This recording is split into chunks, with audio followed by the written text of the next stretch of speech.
Jesus said to the crowds, "This is what the kingdom of God is like. A man throws seed on the land, night and day, while he sleeps, when he is awake. The seed is sprouting and growing. How? He does not know. Of its own accord, the land produces first the shoot, then the ear, then the full grain in the ear. And when the crop is ready, he loses no time. He starts to reap because the harvest has come." He also said, "What can we say the kingdom of God is like? What parable can we find for it? It is like a mustard seed, which at the time of its sowing in the soil is the smallest of all the seeds on earth. Yet once it is sown, it grows into the biggest shrub of them all, and puts out big branches so that the birds of the air can shelter in its shade." Using many parables like these, he spoke the word to them, so far as they were capable of understanding it. He would not speak to them except in parables, but he explained everything to his disciples when they were alone. My dad was a great storyteller, especially when he got together with his brother, and they started swapping tales of growing up and of their childhood. He always said, "I just had an ordinary childhood." Ordinary to him, it's very different to the ordinary of his grandchildren growing up today. He grew up in Liverpool during the war. They were evacuated twice, first to a row of farmers' cottages with an outside toilet at one end and a fresh water tap at the opposite end, the only source of water. Later they were evacuated to an old wooden caravan in the middle of a farmer's field. They were back in Liverpool at home during the Blitz. Their house was bombed while they were still inside, and they were trapped under the stairs, unhurt. No, my dad may have considered his childhood ordinary compared to the children who grew up alongside him, but it's a world apart from the childhood that his grandchildren know.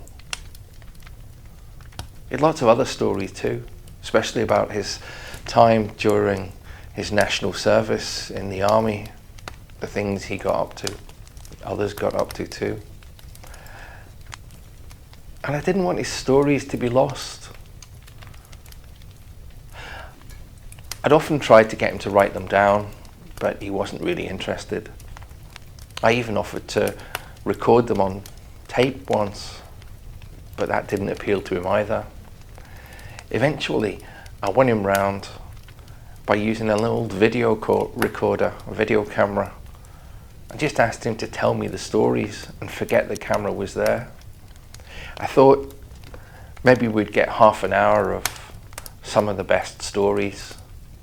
3 hours later, we eventually ran out of tape.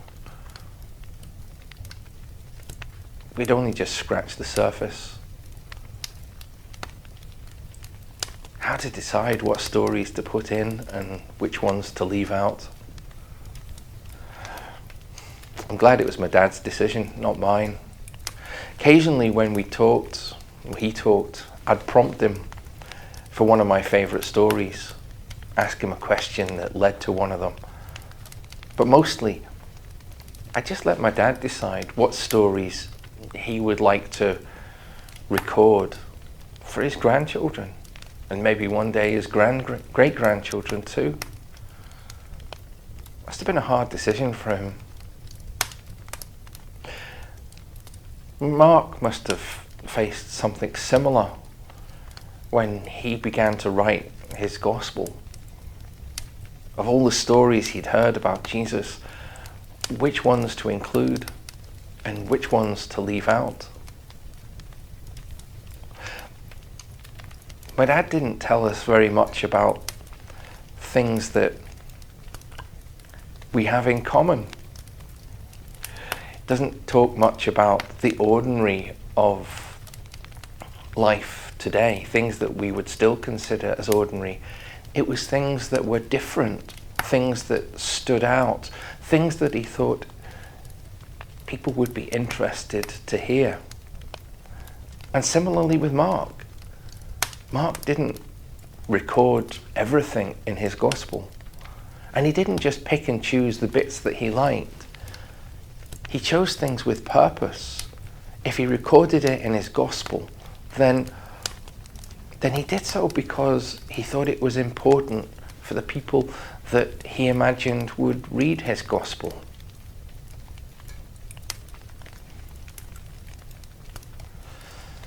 In the early decades of the church, people lived their Christianity fast and furious.